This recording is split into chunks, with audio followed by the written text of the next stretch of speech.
Anaya Singh was the pride of Ludhiana, a bride with a Canadian business degree and a future destined for luxury, until Rohan Mehta received an anonymous envelope hours before their wedding that shattered everything. What began as a celebration of love turned into a deadly unraveling of lies, exposing a cross-border scam, a violent confrontation, and a secret that would cost one life and destroy another. Anaya Singh's rise to prominence in Ludhiana was swift and dazzling. Born into a middle-class family with modest means, she had always been ambitious. Her parents, proud of her academic drive, supported her dream of studying abroad. When she returned from Canada claiming to hold a master's degree in business administration, her status in the community transformed overnight. Neighbors admired her, relatives boasted about her achievements, and local media even featured her as a symbol of modern Indian womanhood. She dressed impeccably, spoke with a polished accent, and carried herself with the confidence of someone destined for greatness. Her social media was filled with photos from what appeared to be Canadian campuses, graduation ceremonies, and networking events. She began offering career advice to younger students and even hosted webinars on international education. Her reputation attracted attention from elite families seeking a bride for their sons. Among them was the Mehta family, known for their tech empire and philanthropic ventures. Their son, Rohan, was successful, well-educated, and looking for a partner who matched his ambition. Anaya seemed perfect. The match was arranged quickly, and the wedding plans unfolded like a fairy tale.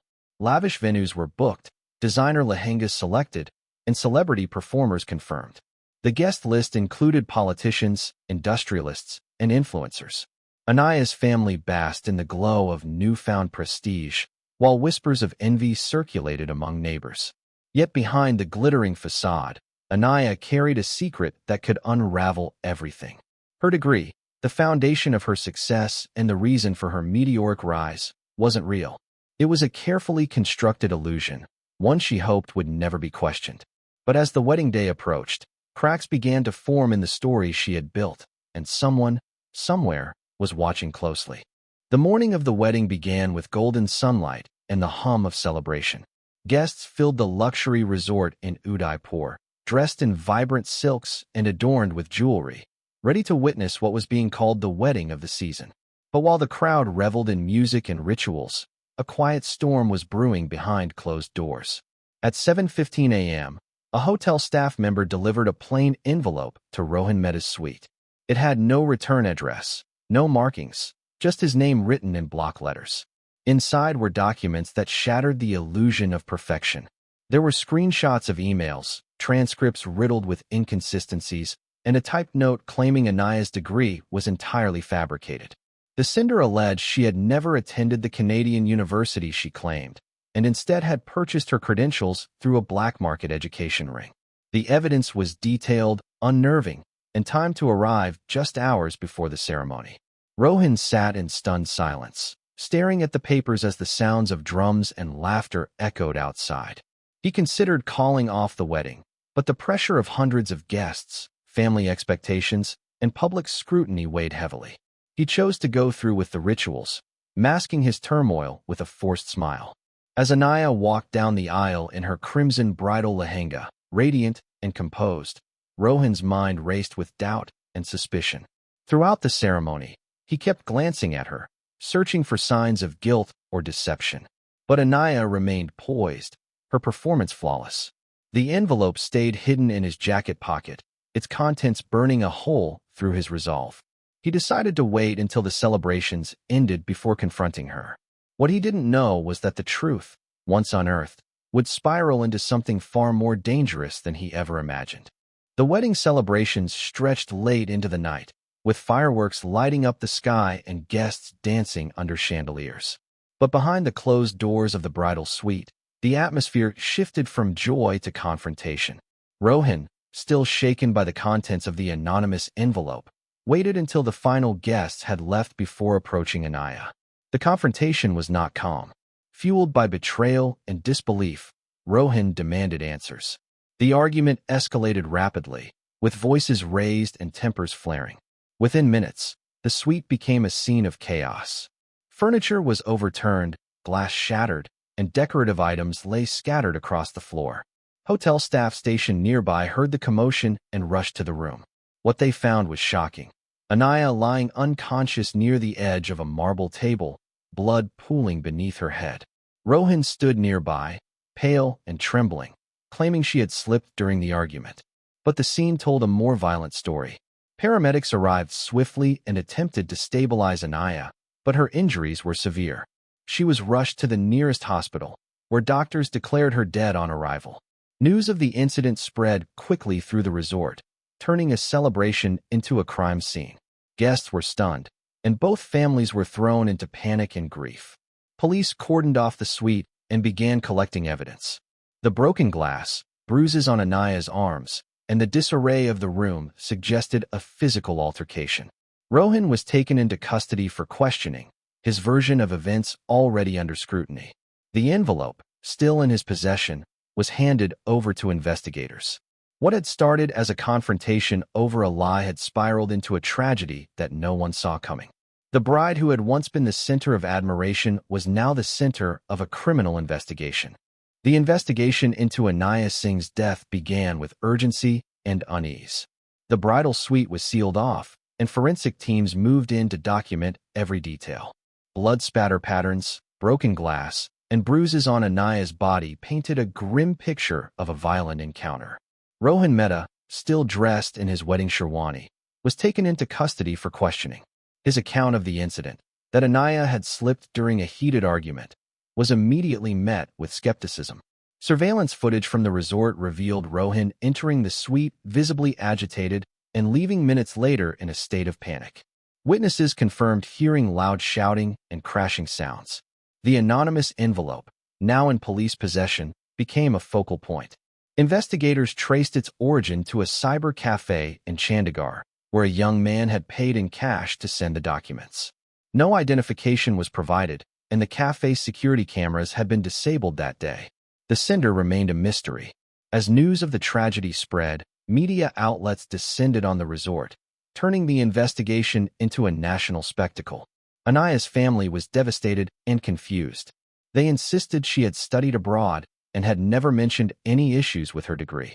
But when police contacted the university in Canada, they found no record of her enrollment. The transcripts she had presented were forged, and the student ID number belonged to someone else entirely. Authorities began to suspect that Anaya had been part of a larger scam involving fake educational credentials. Her digital records showed inconsistencies, and her visa history raised red flags. The investigation widened beyond the resort, reaching into international networks of fraudulent education agencies.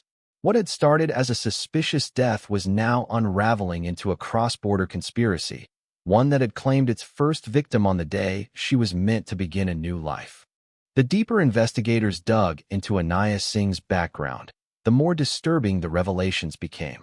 Her supposed academic journey in Canada unraveled quickly. The university she claimed to have attended had no record of her enrollment, and the student ID she used belonged to a completely different individual.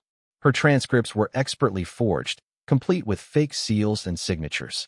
Even her graduation photos were staged, taken at a rented venue in Delhi with actors posing as classmates. Authorities soon uncovered a sprawling network of fraudulent education consultancies operating across Punjab and Ontario. These agencies specialized in manufacturing fake degrees, student visas, and academic histories for clients desperate to boost their social standing or secure overseas opportunities. Anaya had paid nearly 12 Indian rupees lakhs to one such agency, receiving a full package that included forged documents, a fabricated visa trail, and a digital footprint designed to mimic a legitimate student's journey. The scam was more sophisticated than anyone had anticipated. Investigators found dozens of similar cases, individuals flaunting foreign degrees that didn't exist, some even holding high-paying jobs based on fake credentials. The agency behind Anaya's documents had ties to shell companies in Canada and used encrypted communication to avoid detection. It operated under multiple aliases and had a rotating staff of forgers, tech experts, and recruiters. Anaya's case became the tipping point. Her death, combined with the high-profile nature of her wedding, drew national attention and forced law enforcement to prioritize the crackdown. Raids were conducted across multiple cities, and several key players in the scam were arrested. The investigation revealed how ambition, pressure, and deception had collided in Anaya's life. What she thought was a shortcut to success had instead led her into a web of lies, one that ultimately cost her everything. The trial of Rohan Mehta gripped the nation, unfolding like a courtroom drama that blurred the lines between justice and emotion. Prosecutors built their case around forensic evidence, surveillance footage, and the timeline of events leading to Anaya Singh's death. The broken suite, the bruises on her body, and the blood patterns all pointed to a violent confrontation.